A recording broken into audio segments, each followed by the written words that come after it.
Hey, what's up, everybody? Cheyenne Perry here with the Lean In Podcast, where everyone has a story to tell. It's time to lean in, listen, and learn from the stories that are shared.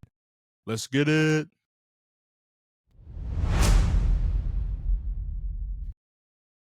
Hey, what's up, everybody? Cheyenne Perry here with the Lean In Podcast. Today, we have a good friend of mine, the man, the myth, the legend himself, Mr. Eric Boyd. Eric, thanks for joining us today. How you doing, man? Dude, I'm doing great. It's good to be here. Happy to just get to hang out with you for a bit, man. We don't get to see each other often. Any way we Yeah. can, this is good stuff. Yeah. Right. We live in the thumb, but we're always busy doing ministry, so it's good for the Yeah, Lord, for the man. Lord, for the Lord. For the Lord. Yeah, could share us a little bit about yourself, Eric. A little bit of your background. Yeah, so yeah, like you said, ministry is what brought me to the thumb. That's been a passion that I've had for a long, long time. Since like senior year of high school, I felt God putting that on my heart and ignored it a little bit. And then he got a hold of my heart again just a few years later, where I jumped into ministry, went to school for youth ministry, and got to be a youth pastor for a handful of years there over on the west side of the state. And then in 21, brought me to the thumb, where we made our acquaintance at Youth for Christ there. Mm-hmm. And yeah, it's just been a bunch of new experiences, new journeys here ever since. Like, I mean, up until 21, I didn't even know the thumb existed. I knew it was there. I guess I can't Yeah. say I didn't know it existed. I knew Yep. it was there, and but I'd never been like past Bay City, like Saginaw, Bay City, Midland, the Uh-huh. Tri City area. That's Yep. it. I was like, then I got here and I come from Grand Rapids, and I was like, culture shock. Cornfields, beet fields, bean fields galore, like everywhere. And then you got these big old wind turbines that you just see these blinking red lights at night across the fields like crazy. So Yeah. yeah, now we're in the thumb. Life's good. Life has taken off for me. God has definitely blessed the move coming to the thumb, and Yeah. we'll get to share more about that here soon. But just crazy what God's done, and very fast. Very doors flew open, and it was like God said, "Sprint through these, because I'm going to continue to open more Yeah. as you're running, and I don't want you to slow down because I have more for you." So it's Mm, just been really good. that's good. Yeah. Yeah. I was gonna say, me and you, we grew up in the city, so going from the city life to a rural life has been different, Yeah, but yeah. we're adaptable, and so it's been good so far, and we thank God for that. So let's go back a little bit. Can you share a little bit about your the challenges you faced growing up? What was that like? Yeah, so actually originally like I had the city life involved in my, growth through life, but actually from Sheboygan, Michigan. And Oh yeah, it's that's right. bigger than the thumb, but smaller than that city life. So growing up, it still had that small town feel. Pretty much everybody knows everybody kind of thing. Growing up, uh, I think about I was thinking about that question, the challenges, and just more or less like my family as a whole. We had just growing up, mom and dad had their differences at times, but they always worked them out, even though there was just challenges there. Mm-hmm. We kind of had to grow through that, and so that was tough. It's definitely imprinted on me of how what to do now versus what I had grown up with and how to be better in those Yeah. ways. So like started going to church when I was like 8 years old. So super young. That was around the time that, you know, mom come into the bedroom, said a little prayer, accepted Jesus right there from the bedside prayer with Nice. mom. And so I've always been involved in one way, shape, or form at a very young age in ministry in church. And so growing up, I always had really positive influences from both sides, men and women that would just pour into my life while I was growing up. And so the challenges were there, but I don't think they were so impactful that it was like negative. Like there wasn't a lot of negativity there. There was a Mm-hmm. lot of opportunity for growth, and it was just a constant moving forward, never really stopping and affect life kind of thing. Yeah. Like that's what comes to my mind when I think challenges and kind of where we were at. Yeah. So, for those who don't know Eric, this man is a bowling fanatic. He can bowl like no one's business. So, if you try to challenge him, he will defeat you, probably with his eyes closed. I mean, I don't know, I don't know. Oh, But I but don't know so about that. so Eric, tell us about your love for bowling and how did that start? Oh man, I somewhere around 17, 18 years now that I've been really bowling a lot. Mm. I started my junior year of high school, and it's funny. Like at the time, the high school girlfriend wanted to do bowling, and she's like, "Hey, you should sign up for it." And I'm like, "What?" What? And like I was like, "Okay, I guess." And like I played soccer, did a little bit of football, a little bit of basketball, stuff like that. But like bowling was never on the radar. Go out Friday with the friends or family and stuff like that and bowl for fun was great. But I went and did it, and lo and behold, I guess I was kind of a natural at it. The Hmm. coaches that I had really invested into me, got me equipment, helped me learn new skill that I didn't know I had. And next thing you know, I'm throwing. I think at the time, my first year, I had like a 276 as my highest game. 300 is perfect. I'm still 11 pins shy of that with a 289 high. So Wow. that's kind of escaped me a little bit. But I've got, a Monday night league that I'm on here in the thumb that I've been on. This will be my fourth year doing that, and so I'm also a varsity coach at Lakers here, and then going into my fourth year. Yeah, fourth year doing that as Okay. well. So yeah, it's been a lot of fun. I got to take what I enjoyed as a passion, and I'm getting to not only do it still myself, but I get to teach a younger generation the joy of it and the frustrations of it, Yeah. because what they're learning when I'm coaching them is that you're not walking in there and throwing a 300 game Right. we're not playing on the Wii. This is like real deal. Like we got to put some effort in, and they're finding out that it's not just that easy. Hmm. Yeah, that's pretty cool to see the full circle, right, of you being a student and now you're teaching students Yeah, to bowl, and now that's pretty cool to do that. So good job, coach, and good luck to your team this upcoming season. So that's thank you, pretty good. thank you. So for those who don't know as well, Eric is also a father and a husband. Specifically, I want to touch on you as a girl dad. How's that been? Yeah, talk to us about that. You know, I always like I think it was just kind of set in me, like from the beginning, that I wanted like a boy the first time. Like, Hmm. I'm the oldest of three. I'm named after my dad, so like I wanted to have a boy and name him after myself, and like it was just that's just how it was. And so when we found out we were having a girl, I wasn't disappointed by any means. Like that's definitely not the case. Like I was like, okay, so that's kind of like we're flipping the script a little bit. How's that going to look? What do I do? Uh-huh. Like I'm gonna have to learn this. And but my wife turned around. My wife Kelsey, she turned around and decided to be creative with Emma James's name. And I'm Eric Jr. And so her initials EJ are intertwined with what my family calls me, EJ. And Mm, so she was just very creative with that to kind of be able to.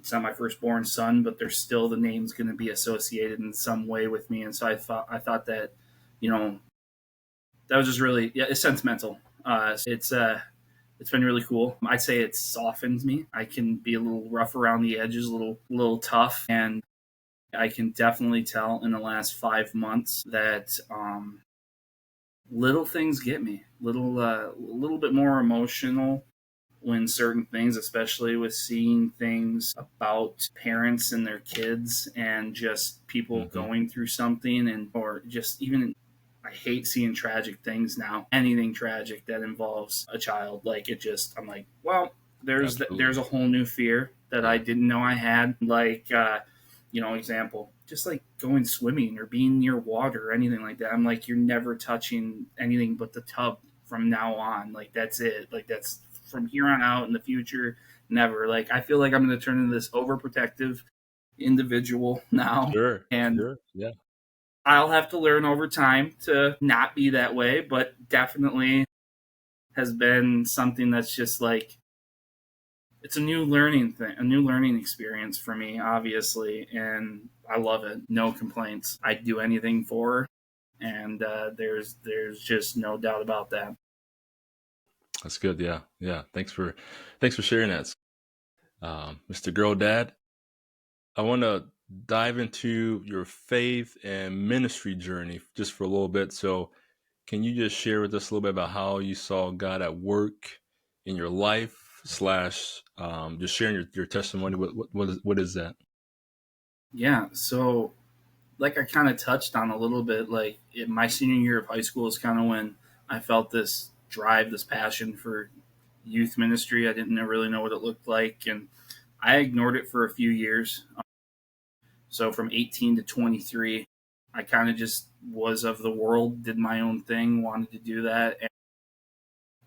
And then God just got a hold of me and said, "Hey, I got something much bigger planned for you." And he did. I mean, where I'm at today, if I wouldn't have responded to it then, there's no way I'd have any even close to what I have right now in life.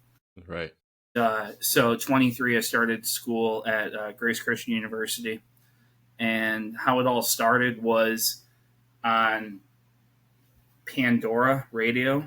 I don't even know if people actually use Pandora radio anymore. They probably do. I'm more of like Amazon Music or Spotify, Mm-hmm. but they would have commercials. And, this must have been when phones were just now getting into the way of like hearing what you're talking about. And so, like, I'd be talking to people about, I want to go to a Bible college. I don't know what Bible college I want to go to. Next thing I know, it was Grace Bible College was their original name. And all of a sudden, like, online education with Grace Bible College, get your ministry degree. And like, there it was right there. And I'm like, that's interesting. Like, Mm-hmm. and then I happened to have a conversation with my cousin who really didn't know anything about what I was pursuing or what my thoughts were. And he was like, "Hey, I heard about this school in Grand Rapids. It's called Grace Bible College." I'm like, "Are you kidding me?" I was like, "I just seen something about them the other day." And so now these dots are connecting and things are happening. Mm-hmm. And so I pursue it. And this all was like July of 2014. Starting date was August 28th, 2014. Wow. Yeah. I turn around and I set up a scheduled tour, but I set up a scheduled tour there and another school called Cornerstone University. I figured they're in the same area. I can go from one and get to the other and be fine. So I set up one for 10 o'clock, or one for 10 and one for 9. So I'm like, I'll go to one and run to the other. So I did 9 a.m. at Cornerstone and 10 a.m. at Grace, and I'm like, this is going to be perfect. And so as the week went on, I get an email stating, "Hey, man, we have to cancel your tour here at Cornerstone. We've Mm. got a bigger groups coming in for tours, and we can't accommodate for a solo tour." And I was like, well, that's too bad, because if they can't do that, then that means they're not really accommodating to like individual people. Like, you're just that one-on-one mentality. And Yeah. so I said, all right, I'm going to go to Grace. I'm going to go check it out. So going down there, when I say I was from Sheboygan, 25, 55 miles an hour, 75 on the highway, 70. That was my speeds. You get into Grand Rapids Yeah. or anything, and it's just chaos. Mm-hmm. Mm-hmm. And I was like, the Lord knew that I was terrified of that. And so we went to Grand Rapids. I did not like the driving. But on this trip down, I had this particular song that I was just obsessed with at the time, and it was "We Believe," and it was the Newsboys, Mm. a song that they had going. It was big at the time in 2014. And I was listening to just regular radio on the way down, like for 3.5, 4 hour drive. Same radio stations, pretty much, that would play the same music. And that song was played all the time. I didn't hear it a single time. Mm. That song did not come on. I'm like, what's happening? I parked in my parking spot. that I was about to do my tour, and as I parked my car, that song came on the radio. Come on. It was just a huge thing for me at that moment, that huge song. And like, I just sat there, the guy's coming out to give me my tour, and I went, hold on 1 minute, I need to soak this in. And so my mom did go with me on this trip, so she went out and talked to him while I'm kind of just processing life at that point. I get out, I take the tour. The tour was so short that I joke with everybody that if I wanted to take the whole tour of Grace, I could stand in the parking lot, spin in a circle, and I'd see the whole thing and be done with it. Like, it's that small of a campus. On campus, like 350 students. Like, that's what we're talking. It might have grown a little bit now that they've built some new stuff, but just an amazing small community, and that's what I was searching for. And so, I turn around, I had to go across the state after to a wedding in Detroit. And now Grand Rapids versus Detroit. Detroit's chaos is even more. And so I'm getting detoured left and right, and I'm going through just traffic like I am white knuckling the steering wheel. And I just hear, like, as clear as can be, you can handle Grand Rapids now. And I was like, what? And I just chills. Like, I was chills. Just like, all right, Lord, I hear you, man. Like, all right, I'm ready. He's like opportunity and just, you're good. I got you. And so we go through that. I get home. I haven't been accepted yet at this point, and this is August 8th is when my tour was. 20 days from then, I have to be at campus and moved in. So I turn around, I go back, I let my landlord know I'm moving. Usually you get a month to do that. I had 3 weeks. And so he was like, all right, turn around, do that, jump into work the next day. I said, hey, I'm giving you my 2-week notice. Like, this is a faith run. Like, I have no idea, and we're going to see. Right. And so we go through, I'm starting, I get done with work. I got a week left before things are going, and money's starting to get tight. Food's starting to not be much there. And it was like that last week leading up to when I needed to be at school, God opened up a bunch of doors again. Like, my dad and I had to sign off on a loan that was going into default from a previous college experience that I wasn't going to be able to get student assistance if I didn't do it. He's like, I'll do this, but you need to pay your $140 insurance bill that you have for your car. And I was like, Dad, I don't have that money. And he's like, well, then I'm not going to sign it. I'm like, oh. And so, like, I opened up my wallet, and I'm not even kidding you. I didn't really know. I knew I had some money in my wallet. I didn't know how much. Opening it up, $140 even. I said, okay. So I give it to him. And my dad, who is rough around the edges himself, he turns around and hands me $40 back, and he says, here, I know you're going to need this to, get through everything. And next thing you know, I had someone that took my lease, so I got $200 back from my deposit. Now that's more money to help towards everything. People started taking me out to dinner throughout that week. I had someone give me a bunch of frozen meals that they had a bunch of extra, and I'm like, absolutely. So, like, I'm completely taken care of. Might I add, I get to August 26th, and I still do not know that I am accepted. I also have to pay a $100 rooming fee to the school. So I call up a buddy who I was really close to at the time, and he's kind of just, I'm leaning into him through the whole thing. And he was like, don't answer this right now. But what if God has other plans for you in Sheboygan and it's not at Grace? And he's like, don't answer. I said, okay. And I was in McDonald's drive-thru ordering food because I was like, back then it was like $1 for a burger. So I was like, all right, it's cheap, unhealthy, I know, but at least I'll eat. Right. And so I turn around and I'm about to pull out of onto the street and go back to my house. And all of a sudden the phone rings. And it's the school. And I had just asked God, I said, God, what do you want me to do in Sheboygan if it's not at Grace? And the phone rings, and they call, and they said, hey, Eric, we got everything approved. You've been accepted. Welcome to Grace. Yeah. And I was like, what? And then they're like, by the way, your $100 fee, because it took us this long, we're waiving that, and you do not have to pay it. Come on. I'm like, what is happening? Like, just these aha God moments. There was no way that you could explain them other than God was doing something incredible. Yeah. And so, like, I went through Grace in 2014 to 2020. I took a gap year in there, but I jumped back into it from 2016, 2017 gap year. Went back, graduated, and you know, the rest is history of what God's opened doors for me as I've continued on.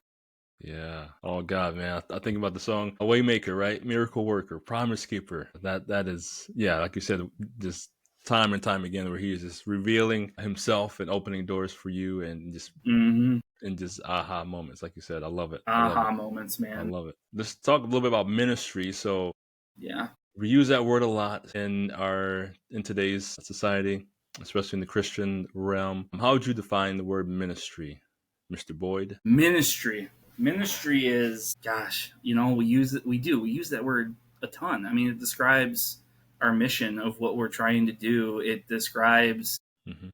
the people we're trying to reach. It's imagine as if like someone in the church, pastor, youth pastor, a worship leader, they have many hats, and ministry is literally a word that describes many hats. I mean, it describes multiple. Yeah. It does not just specify one thing, because you minister to people of different backgrounds, different challenges in lives, different Hmm. things they've gone through. That ministry meets a need of where they're at then or later. It's like it's such a big word. It's huge. It's not you cannot take it and try to hold it in a little box, because it just covers so much. And that's kind of where it's a big word. It's big. I think that it's taken for granted when we say it, because we say it so often, but it actually has a lot of weight and value when it comes to what we're doing. That's good. That's good. Wise words. I like it. So can you walk us through, since college, can you walk us through your ministry journey and the roles that you played along the way? Yeah. So my first ministry job was in 2020, January 14th, 2020. I became a student ministry director at a church in Hastings, Michigan. And I was also with another hat that was with that, was Hmm. the 40 and underpass family pastor. So, dual roles, Yeah.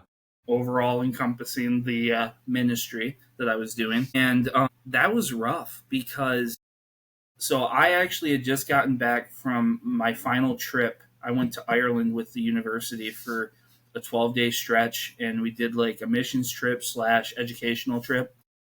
But that was when the pandemic hit. And January 14th to March 18th, I think it was, things were normal. Then all of a sudden, the whole state shut down. And it was my first time in ministry. Like I remember calling my youth professor slash advisor, and I said, "What do I do?" And he's like, "Dude, I've been doing this for 30, 40 plus years.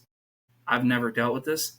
I have no idea." Right. And at that moment, I was like, "Oh man, people are going to start writing new books for this, because we have no idea what we're doing in this, and we Right. have to create." We were shooting from the hip, trying to figure out how to make ministry work, especially in this way. Like, Hmm. you know, on a screen, like how are we going to do this? Like, we've taken completely the people being together completely out of the fellowship realm of what the faith walk was. And so you're like, okay, God's going to use technology in an amazing way, and he has, and he's continued. I mean, you look at all the churches that have turned around and still go and share their stuff online all the time, constantly. So it's huge. God took it and ran with it, as he does with everything that he gets his hands on. So that was the first journey, and then I knew that it wasn't going to last long. I got about a year in, and there was just differences and changes that were occurring, because I was like the faith over fear mentality when it came to the pandemic. Like, Yeah. let's just do it. Like, God's going to protect and honor us no matter what. Let's just have it. Let's have people, bring them together. Uh-huh. Not many people like that. And so, like, to put in perspective, on some of the Sundays, I was the youngest person in the church by like 20 years. Mm. So it was difficult saying that to an older generation that at the time was living in a fear, because that was the generation that was most impacted at the time from what was going on. So Right. I couldn't get my head wrapped around it, because I was like fresh in, and I just wanted to go for it. And so started to look around, started to figure things out, and I happened to come across Youth for Christ in the Thumb. Blue Water Thumb, Youth for Christ. Okay, where is this at? And I turn around and I get a hold of them, and I reach out to Todd and Misty, and they we did a video call, and we my meet and greet interview. Next thing you know, they're like, "Hey, come on over to Pigeon, Michigan, and check it out." And I was like, "Okay."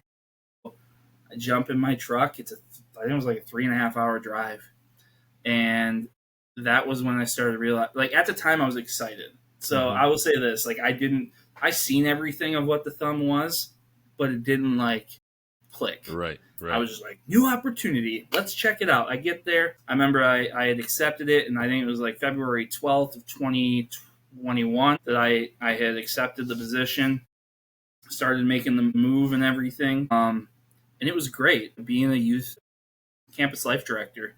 It was a great time. I learned a lot of just being in a ministry outside of like the normal church. Right. It was definitely that parachurch ministry aspect. It was definitely different. A lot of people would be like, "What church are you? What's this church? What's YFC church?" I was like, Right. "Well, it's actually it's a ministry outside of the church," and like having to explain it to them, and it was just a really good time. It was like getting to meet the kids where they were at in life is like just such a well developed thing, because it's important to do that, meet them where they're at in life and join them. And so I had a lot of good times. The relationships that I made during that time for the 2 years I was doing it have still like a ton of them are still like solid and have continued to grow. Look at us. Yeah. That was huge. I had started, and then I think you started September of 21, right? Yep. So like that same year we started together, and so it was just like we really started to kind of feed off each other and kind of ideas and thinking about what we could do and collaborating and just all sorts of stuff. And so when that came to a close for me in January of 23, just with the differences in opinions and stuff like that, as we know, and perspectives of what people kind of paint, and we won't go into great detail, but just God had new opportunities that he was presenting. And in the moment, it wasn't seen. But looking back now, there's no way that God wasn't doing something there. There was new opportunity, and there's no ill will. There's no nothing. Like, I still constantly, the auction, I'm like, oh, I get to support YFC and get something cool too. Like, Right. I'm like all about it. Or YFC golf scrambles. I'm like, yes, let's go. Like, doing things for Jesus and golfing. That's incredible. And so definitely a huge supporter still of everything you guys are doing and the friendships that I developed from that. And so it's just been really sweet to see that, and coming out of that, going into the church world again for me. I was a youth pastor once again at what was Faith Gospel Tabernacle, now Faithway Church, where I still attend. And I was a youth pastor for 15 months there. And that was an amazing 15 months. Like, I look back at that, and the family I have at that church still is like, I wouldn't trade it for the world. Like, that has become home for me. Pastor Mike and Lynette Beeler are like hands down incredibly amazing people that just welcome me with open arms and continue to do so. And like Pastor Mike and I, our relationship is so great. Like, we got this like father son kind of just joking jabs that we have with each other. Like, it developed into something like I could get on the phone with him any given time and we could just strike a conversation. It'd be for hours. Like, we would lose track of time, us talking and catching up about stuff. And so, like, but what was crazy is like when you're leaving a ministry, most of the time you're leaving that church. Like, you're not usually like leaving this position you're in and staying. Yeah. And so I reassured them. I'm like, I'm not leaving. Like, I'm staying. Like, life had taken off for me. I started working at the school as a tech director would be the goal someday in life, wherever that may be. But tech support coordinator is where I'm at, and I love it. I love technology. I mean, I got to do a little dabbling of it in at Uh-huh. YFC. Yep. I still like day to day. I get to just help people with their technology issues, and ministering to students in a different capacity now with Mm-hmm. that. And so, like, God has taken me out of the church scene of ministry and has given me the eyes to see that ministry can be wherever I'm at and whatever I'm involved in. Where before it Yeah. was always I was doing it, because that's how you described what I was doing. That was ministry. That was church ministry, parachurch ministry. Well, I'm in a secular school, but it's amazing the leadership that they have there and how ingrained it is with their relationships with Christ. But you're not like you're also listening to the rules of church and state and all of that stuff. But Yeah. you're able to be genuine and really pour into students. And so God's seen two things of my world and brought them together: technology and youth ministry, and has Yeah. just taken off with it. And yeah, so that's kind of the ministry journey of what from college to now and where I'm at. Yeah, that's cool. That's pretty cool. Thank you for touching on that. And so, any quick lessons that you learned from either church or parachurch ministries, or even in the school? Any lessons that the Lord has shown you since then, or showing you now? Learn your no's. Learn your no's. Your Hmm. no's are no's and your yeses are yeses. You got to have take care of yourself. It's easy to turn around because everybody's problems and everybody's concerns are number one to them, but that doesn't make it's number one to you all the time. Hmm. And so you got to learn to just set expectations and boundaries within all of those. Because if you don't and you become a yes man or yes woman, you're going to burn yourself out. And when big things in life come up, and new adventures and marriage, children, all of these things come up, and if you're constantly saying yes, it's going to be very hard for you to learn to not do that when you have other things in life that demand priority in your life. Hmm. And so when it comes to those, that's the biggest thing I learned is just being able to set boundaries and doing it in a respectful way. Like there is a way to go about it and not be kind of mean when you say no, but just Hmm. a genuine understanding of like I can't. Like I have a lot on my plate and sometimes most times things take priority, especially my little girl and my wife. So Oh yeah. that's Yeah. where I'm at. Okay. Yeah, that's good. Good lesson to ponder on. So yeses are yeses, or nos are nos. I think that's Yes, in the sir. Bible too, right? Yeah. Yeah, Somewhere I saw somewhere that. in there. Definitely is. Absolutely.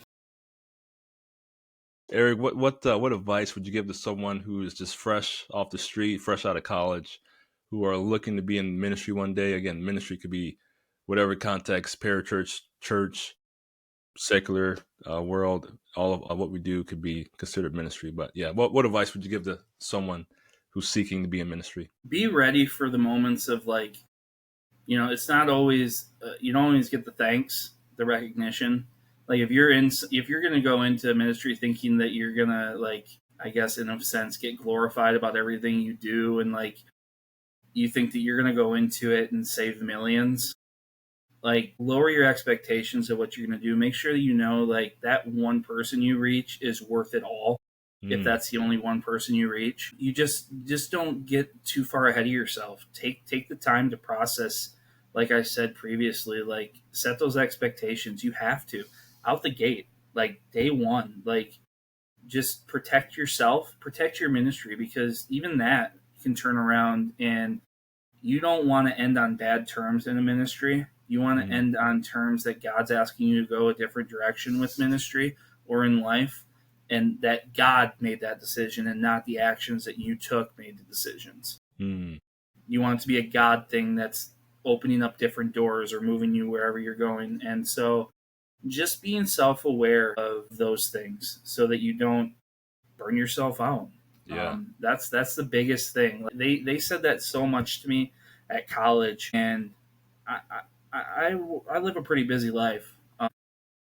I say yes quite a bit, but it's the no's that throw people sometimes now. Because while I've set those at the beginning, I think there are seasons in life where I've allowed them to be more than the other. And when certain people have been in the seasons of my yeses, they're not ready for the seasons of my nose, because there is a season in which those two can exist. Sometimes they have even playing field, but some is more than the other, depending on how life and where it's at. So I tell people, once again, I reiterate, set expectations if you're seeking to do ministry. Be aware that you're going to have multiple hats. Mm. You're going to do multiple things. It's not just, this is just what I do. There could be a time where, hey, we need you to clean the toilet or mop the floor.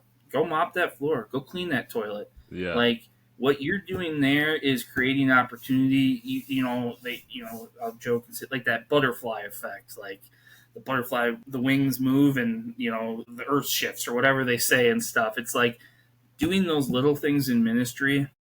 You don't realize what you're opening up the opportunity for someone else to maybe not have to do that in that moment. You Mm-hmm. never know what it's going to do. And so the littlest things in ministry are a big deal. And just know that, like I said, you're not always going to get that thanks you want. And that's okay. Because when those thanks do come, or when, maybe you don't hear about it at all, at the end of the day, if you lived a life that was glorifying to God and you accepted Him into your life and you knew that He died for you, when you get up Mm. there and you see Him, He's going to be like, well done. Well done doing this. Well done mopping those floors and cleaning those toilets for me and doing what you did to glorify my name in any way, shape, or form. He's going to Mm. acknowledge it there. You might not hear it here, but He's going to tell you all the things, and you will be acknowledged for Him at one point in time, even if it's not here. That's good. That's good. All right, folks out there listening, take notes on how to get a jump start on ministry success. No, that's good. Thank you for sharing, Eric. Yes. I want to touch on a little bit now on church and leadership. So I read this article. I'm gonna go too in depth with it, but this is from Springtide Research, and the title. This is from last year in February, but the title is "Gen Z and Service Attendants: Why They Don't Go More Often." And so just kind of talks a little bit why Gen Z and probably more stats now, but Gen Alpha, why they don't go to church Mm-hmm. as often. Yeah. My question to you is why do you sense there's a struggle? There's a struggle. Let's just call it what it is. There's a struggle of churches where young people aren't going to church. Why do you think that is? Dude, like, you and I have had this conversation, and it's Right. not even just the generation of, like, Gen Z. It's like, take 18 to 25 in perspective, like that age group. And, like, even in the article you'll see, like, some of the comments are from people in that age range of why they do or why they don't. And honestly, sadly there's not a place that's created for them. Mm. Like, you go from youth ministry, you graduate high school, and then you're thrown right into, the adult service, and you're supposed to be able to sit there for an hour to 45 minutes, whatever it takes, and try to comprehend what's being said, where you're not gradually worked into it, and there's not opportunities for that generation or age group to be able to really connect. Mm-hmm. And so they Mm-hmm. feel distant. Yeah. They don't fit in youth ministry anymore, and they definitely don't feel like they fit in the adult ministry. They're in this small void, and they're trying to Yeah. figure out where they fit. And yeah, that's where that's at. Like, I'm actually trying to pursue doing a young adult ministry at my church, and it'll be like a once a month thing. Let's get together, let's talk, let's hang out, let's share a devotion, and then, like, just fellowship, just Yeah. feel involved, build family. And I think that's what it comes to, is that there's not enough opportunities for them within church. Now, some do have it, but it's not the norm. Mm-hmm. And that's the thing that needs to be. They need to create that. For that age gap, there needs to be something created in the church. We don't want the story to continue to be that I left the church when I was 18, and when I had a family, I got them back into the church. Mm. It's like, Yeah. That's that's good. not how it should be. That's such a norm, and that it needs to be changed. Um, but just taking the opportunities and doing it. Like, if people have a thought and they're like, I want to do this, I want to do a young adult ministry to help pour into them, don't go to the pastor or the youth pastor. Like, they're already pouring into the people that they're pouring into. Mm-hmm. Like, they don't need another hat, another task. Like, if you have this and God's laid it on your heart, do it. Yeah. Find it. You Come on. know, he's speaking something into you, not to hand it off and delegate it to somebody else. He's giving you a newfound passion because he feels that you're empowered. He's going to empower you to do it because he feels that you're capable of doing that. And so that's the biggest thing, is just finding those people and doing it. Like, do that. Like, if you feel it, organize it. If you say, hey, hey, pastor, I was going to buy some food and stuff. Do you think that in the ministry budget there's a few dollars that we can throw towards it? I guarantee it that they're going to be like, absolutely, let's do it. Like, here's the number. Don't go crazy. We're not going, steak and shrimp. Keep it budget friendly. Go Kogel hot dogs. Like, we'll allow that. And so it's just building fellowship with them and making them feel a part of something is what's going to get them involved in the church and not feeling like they're an outcast, even though at one point in time they were heavily involved, and then they find themselves in a void. That's kind of where I'm sitting at with that, and it's been a passion of mine for a very long time. Yeah. Because I was that 18 to 23 range was me not feeling that I had anywhere that I was really involved, and so I leaned into the world, and the world is not friendly, and we need to make sure that we create an opportunity for them so that they can be in the world that is friendly and that God intended them to be a part of. Yeah. That's good. That's good. Talking about church leadership, and you've been in church world, still in church world to some degree, and what challenges do you see that leaders face today? Church leaders are human. There's such this vision of like church leadership almost put on a pedestal that they don't have any challenges, and the world, they don't get tempted, and there's nothing there that can touch them because they're like so much closer to God. Mm, And it's not true. A good leader will express, not going into detail, but like sharing with people that they're struggling with this, or they confess to that. Like, they don't have to confess their sins every Sunday, but they got their few people that they lean into because they will admit, well, I'm just as human as you are. yeah. I have an anointed calling, and if anything, I'm under attack more. We're under Mm, attack more when it comes to that stuff. hmm. Satan's like, oh, you think because you're that much closer to the big man that your target isn't bigger? It is, and people need to understand that that's a heavy burden that church leadership carries. They are constantly in the sights of Satan, and just understanding that can give them a whole different lens to them, and knowing that they're human, and to be praying for them and be encouraging them, and maybe doing the thank yous a little bit more often, because it is a heavy burden, even though it doesn't happen all the time. Right. Don't be afraid to do it a little bit more. So that's definitely something I want people that aren't familiar with church leadership to understand, that they're human, they mess up. Yeah.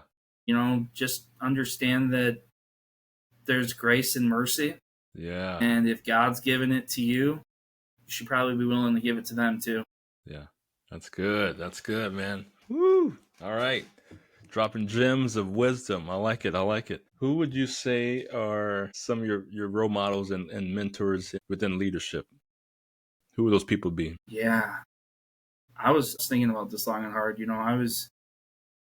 I was processing, like, back when I first got into deciding I wanted to go into ministry, and Hmm. I don't stay in touch with him as much as I'd like to. But his name's Louis Kennedy, and he still goes to my home church, and I actually got to see him a couple weeks ago. He owns a glass shop up in Sheboygan, Okay. and I needed a new windshield, and so I thought of him. And we didn't get to spend much time because it was early in the morning when I dropped it off. But just getting to see him, like, brings back all the time that he poured into me, of like just encouragement, and knowing, like, getting like just a man of God that would just spend time and like really just share the love that God intended to be shared.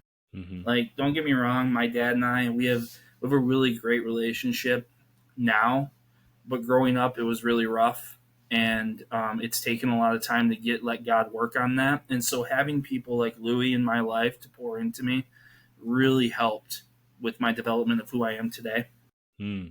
So that definitely does not go without a thought multiple times throughout the day when I think about what he did for me. There's role models. I mean, he was both of those for me for sure. I give a shout out to even my mother.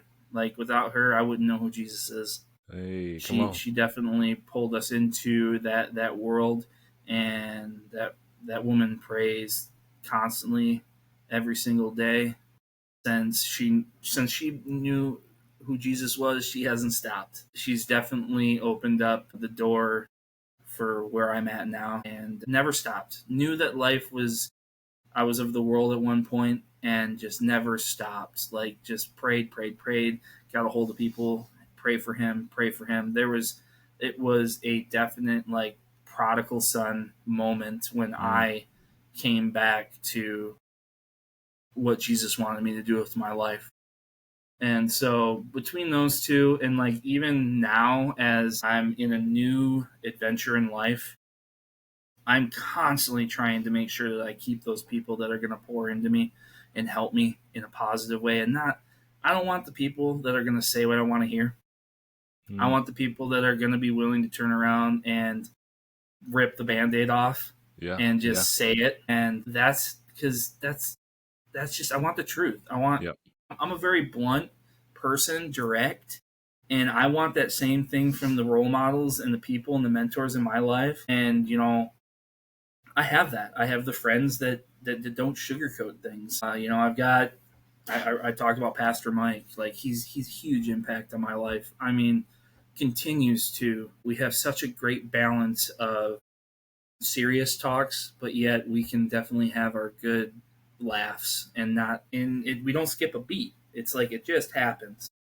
Yeah. I think about my father-in-law now and who being blessed to have Russ in my life. He's definitely a man of God that recognizes what his faults were early in life and definitely shares those with me and wants me to be the best I can be for obviously my baby girl Emma and my wife Kelsey. Yeah. And so that's been huge. I think about years in my relationship when we get together and we have our talks. It's just we think about like the what we got Timothy, Barnabas, Paul kind of mentality, Mm-hmm. and thinking about how that is in our life where we all have we're at like the Barnabas level, but just overall having those people that are even playing field with you that can be at the same point in life with you that are pouring into you at the same time. Mm-hmm. Having those people that are going to be that are advanced in their years and wise, and then having those people that you want to pour into as well. And so Mm. just having that system and having your mentors, having your role models and being one as well is a huge deal. And so like all those people have had a huge impact. And one that I have to shout out who's had a lot in the last 4 years that from YFC I've gained is he's actually the athletic director at Lakers is Bill Comey. Bill That Comey. dude is, yeah, he's an amazing man of God, and Yeah, yeah. he's definitely one that doesn't sugarcoat it. He's like, if you don't want to hear the honest to God truth, you probably shouldn't talk to Mr. Comey because he's going to tell you how it is in a very loving way, of course. But he's challenged me in many ways, and it's been really great, and it's a great friendship that's developed from it as well. That's good. That's good. Yeah. Yeah. Really cool to have people who can pour into your life in different seasons of life. So yeah, thank God for that. So as we begin to close, I want to hear from you lessons you've learned as a husband, as a father, the joys of all those things, and yeah, what's some takeaways from that as of lately?